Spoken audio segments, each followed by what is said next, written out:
Buku Dunia Arab pengarang Philip Kahiti, halaman 112 sampai dengan halaman 116.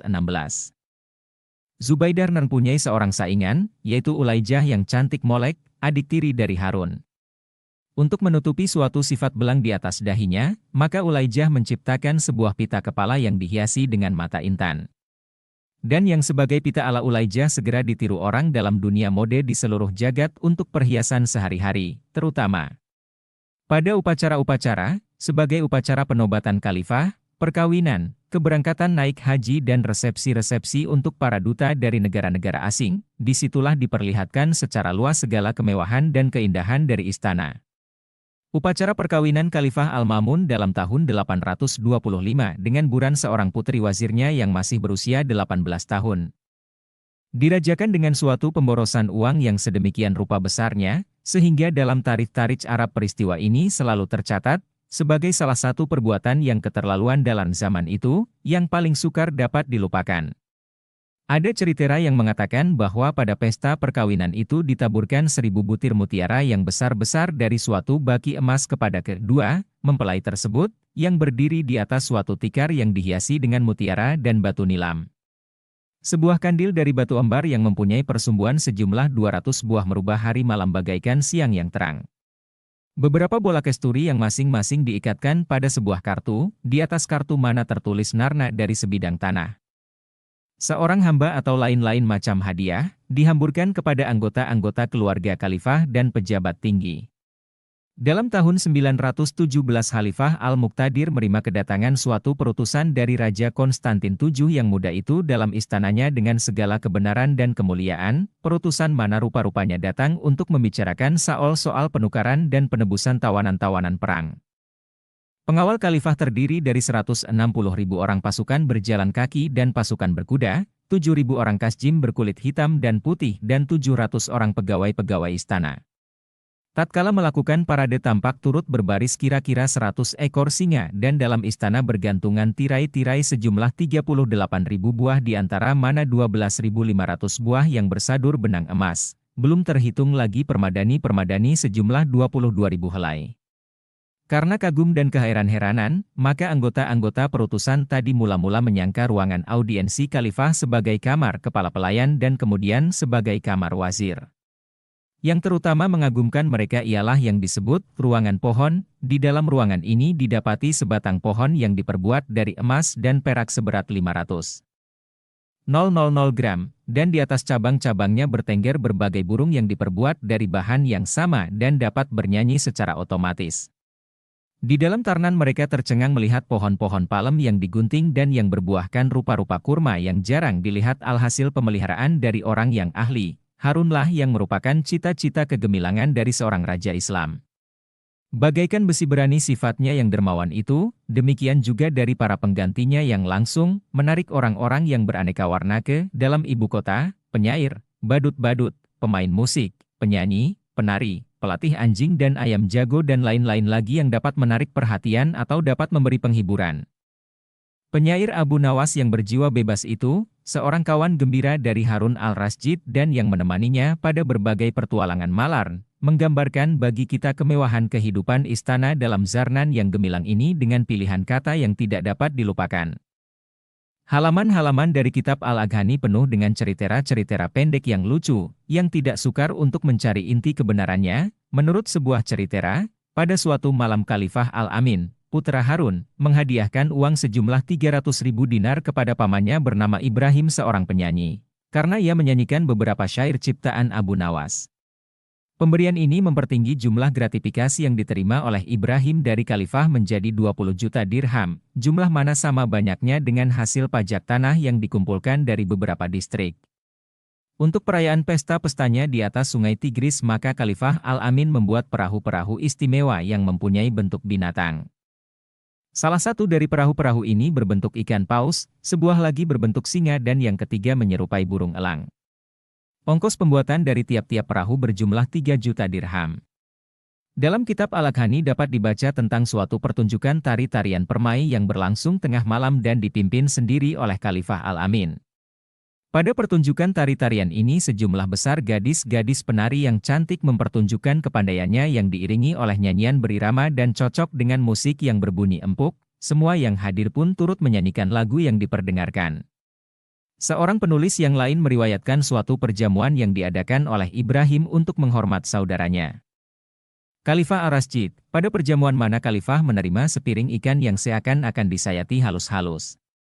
Tuan rumah menerangkan bahwa sayatan itu semuanya adalah lidah-lidah ikan, dan pelayan perjamuan itu mengatakan pula, bahwa lidah-lidah ikan yang berjumlah 150 buah itu mempunyai harga lebih dari 1.000 dirham. Sekalipun kita mengabaikan kegemilangan yang ditambahkan oleh romantik dan waham timur kepada cerita penghidupan istana di Baghdad itu, Narnun masih banyak juga kecemerlangannya yang lain untuk membuat orang tercengang. Sepanjang galangan-galangan di dalam kota Baghdad yang bermil-mil panjangnya itu berlabuh beratus-ratus kapal, termasuk kapal-kapal perang dan kapal-kapal pesiar, mulai dari Jungjung Tiongkok sampai kepada rakit-rakit Bumiputera dari kulit kambing yang digembungkan, serupa bentuknya dengan rakit-rakit zaman sekarang yang berlayar dari Mosul ke Hilir. Di dalam toko-toko didapati porselen-porselen, sutera dan kesturi yang berasal dari Tiongkok, rempah-rempah, barang-barang tambang dan cat dari India dan Nusantara, batu manikam, laswardi, hasil-hasil industri dan budak-budak dari daerah orang Turki di Asia Tengah, madu, lilin, kulit dan budak-budak kulit putih dari Skandinavia dan Rusia. Gading, emas bubuk dan budak-budak kulit hitam dari Afrika Timur. Barang-barang buatan Tiongkok mempunyai toko-toko sendiri di mana barang-barang tersebut dijual.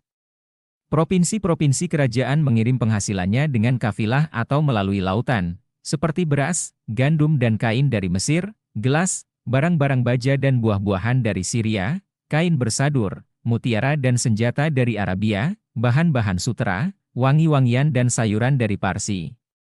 Dari Baghdad dan pusat-pusat ekspor lain para pedagang Arab mengirim barang-barang dengan kapal ke Timur Jauh, Eropa dan Afrika, seperti hasil industri, perhiasan, kaca logam, mutiara gelas dan rempah-rempah.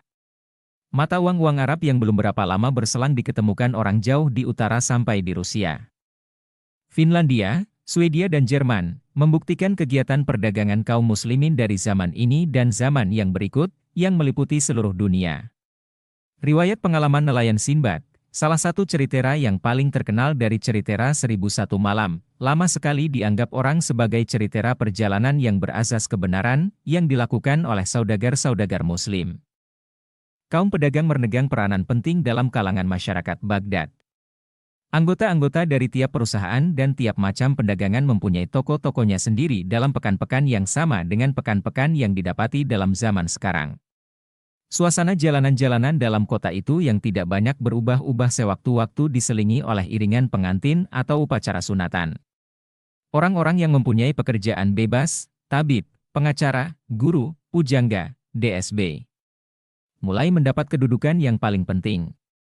Seorang penulis riwayat hidup dari zaman itu ada meninggalkan suatu gambaran tentang hidup sehari-hari dari seorang anggota kaum sarjana, hal mana menjadi bukti bagi kita bahwa ilmu dalam zaman itu mempunyai harga pasaran yang tinggi. Setelah selesai mengadakan pelancongan sehari-hari, sarjana itu dapat dilihat pergi mengunjungi tempat pemandian umum, di mana para pelayan menimba air untuknya. Selesai mandi ia pun mengenakan baju jubah, pergi minum, makan biskuit dan melentangkan diri, sampai kadang-kadang ia ketiduran. Jika istirahat siang itu telah selesai, ia pun membakar wangi-wangian untuk mengharumkan tubuhnya dan memesan makanan, yang biasanya terdiri dari sup, daging ayam yang gemuk dan sepotong roti. Kemudian ia tidur kembali dan sesudah bangun ia minum 4 gelas anggur tua serta kadang-kadang memakan buah-buahan di samping itu. Cara hidup yang mewah inilah yang membuat zaman itu menjadi kesohor dalam sejarah dan riwayat-riwayat.